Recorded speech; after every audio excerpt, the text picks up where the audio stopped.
Selamat pagi, perkenalkan nama saya Michael, angkatan 4, NDH 4, kelompok 3, unit kerja, instansi Kemendikbud Dikti Universitas Negeri Medan.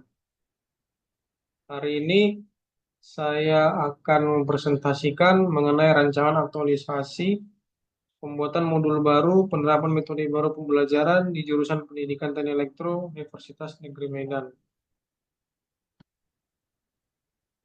Pertama, profil instansi dari jurusan Pendidikan Elektro Universitas Negeri Medan. Isinya menjadikan program studi teknik elektro yang unggul di tahun 2030 di pengembangan keilmuan teknologi rekayasa energi listrik yang handal. Misi menyelenggarakan sistem pendidikan yang berkualitas untuk menghasilkan sarjana teknik yang mampu bersaing di tingkat nasional kemudian regional di bidang teknologi rekayasa energi listrik. Yang kedua, menghasilkan sarjana teknik di bidang teknologi rekayasa energi listrik yang mampu mengaplikasikan kemudian mengembangkan keilmuan serta kewirausahaan. Yang ketiga, melaksanakan penelitian dan pengabdian masyarakat lokal, kemudian nasional di bidang teknologi rekayasa energi listrik. Yang keempat, berperan aktif di berbagai kegiatan ilmiah tingkat nasional maupun internasional. Yang kelima, menjalin kerjasama perguruan tinggi lain dalam negeri maupun luar negeri, lembaga pemerintah, swasta, dan industri untuk mengembangkan tridharma perguruan tinggi. Yang keenam, menyelenggarakan tata kelola yang baik untuk penguatan iklim akademik yang kondusif serta peningkatan kualitas kemudian layanan akademik. Latar belakang melaksanakan pekerjaan PNS dapat disebut sebagai profesi melaksanakan tugas pemerintahan tingkat pemerintahan pusat atau pemerintahan daerah yang contohnya PNS yang di Pemko, Pemprov, kemudian Pemkap. Tugasnya mewujudkan masyarakat yang memiliki pendirian yang menaati hukum, berdemokrasi, membuat peradaban yang menjadi modern, makmur, adil, kemudian bermoral tinggi di pemberian pelayanan masyarakat secara adil, kemudian merata. Memelihara persatuan kesatuan bangsa dengan loyal di pilar-pilar negara Pancasila, Undang-Undang Dasar 45. Isu utama terdiri dari situasi di gedung perkuliahan yang belum estetik, infrastruktur teknologi untuk pembelajaran daring belum mumpuni, kurangnya sosialisasi kegiatan di pendidikan teknik elektro. Metode yang digunakan APKL, aktual problematik kelayakan APKL digunakan untuk rentang penilaian kualitas isu untuk mendapatkan suatu isu. Yang pertama, situasi gedung perguruan elektro belum estetik, nilainya 16. Infrastruktur teknologi untuk pembelajaran daring belum mumpuni, nilai 17. Yang ketiga, kurangnya sosialisasi kegiatan di pendidikan teknik elektro, nilai 13. Jadi, dapat infrastruktur teknologi untuk pembelajaran daring belum mumpuni adalah metode uh, metode APKL untuk mendapatkan suatu isu.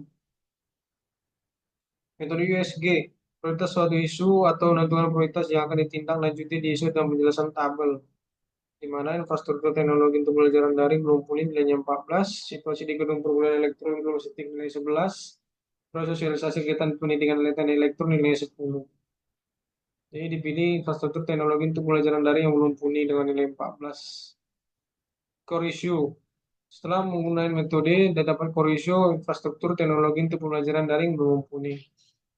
Kemudian digunakan penapisan isu fishbone untuk membentuk hubungan kualitas suatu akibat faktor penyebab dari isu utama atau core issue. Yang pertama, machine, kurangnya infrastruktur teknologi. Yang kedua, metode, kurangnya perencanaan pembelajaran daring, kurangnya modul materi. Yang ketiga, material, kurangnya perangkat elektronik yang lemah. Yang keempat, measurement, kurangnya evaluasi jaringan internet. Yang kelima, environment, lingkungan, kurangnya suhu dingin di lingkungan. Yang keenam, pemantauan kurang di pemeliharaan internet atau demand-nya. Didapatlah penapisan infrastruktur teknologi untuk pembelajaran daring belum mumpuni. Gagasan kreatif yang didapat yaitu pembuatan modul baru, penerapan metode baru pembelajaran. Ada juga nanti memakai dua metode lain untuk mengurusi beberapa cara agar dapat penerapan pembelajaran lebih tepat, akurat dengan membuat video. Salah satunya nanti video dari yang mengandung pembelajaran di bidang keilmuan pendidikan elektro. Kegiatan dan tahap kegiatan. Yang pertama, melaksanakan konsultasi langsung, melaksanakan konsultasi dengan mentor, melaksanakan konsultasi dengan atasan langsung, melaksanakan konsultasi pengecekan langsung, materi perkuliahan, yang nanti akan digunakan. Yang kedua, melaksanakan pengecekan dan mengulas kembali materi perkuliahan. Tahapannya melaksanakan pengambilan materi, mengakses pengambilan materi, kemudian menguncun ulang materi yang sudah didapat supaya tidak salah menyatukan materi secara hati-hati. Yang ketiga, melakukan proses pemasukan materi yang berkembang lebih berguna di pekerjaan. Tahapannya melaksanakan pemasukan materi yang didapat untuk dikumpulkan. Yang kedua, melaksanakan penataan materi sesuai urutan sebagaimana mestinya. Yang ketiga, melaksanakan pengecekan perapian dari materi yang disusun, kemudian disatukan dalam file seperti kayak Word, sehingga nanti di PDF-kan, kemudian dapat di-print, dibagi ke mahasiswa untuk pelajaran lebih efektif. Yang keempat, memberi laporan hasil evaluasi dari mentor, kemudian atasan langsung. Tahapannya, melapor hasil kegiatan ke atasan langsung, mencatat evaluasi sesuai arahan, mencatat hasil evaluasi atasan langsung. Yang ketiga, menata ulang hasil kegiatan sesuai evaluasi mentor, kemudian menata ulang hasil kegiatan sesuai evaluasi atasan langsung. Yang dimana nanti evaluasi itu akan digunakan untuk memperbaiki bagian dari laporan yang atau bagian dari modul yang kurang sehingga dapat dimahami mahasiswa lebih paham lagi. Yang terakhir, rencana jalur kegiatan, masalah konsul di September, masalah pengecekan di Oktober, masalah proses pemasukan materi di pertengahan Oktober, kemudian mulai laporan di November. Terima kasih atas perhatiannya, sebab telah memperhatikan presentasi saya. Terima kasih, selamat pagi.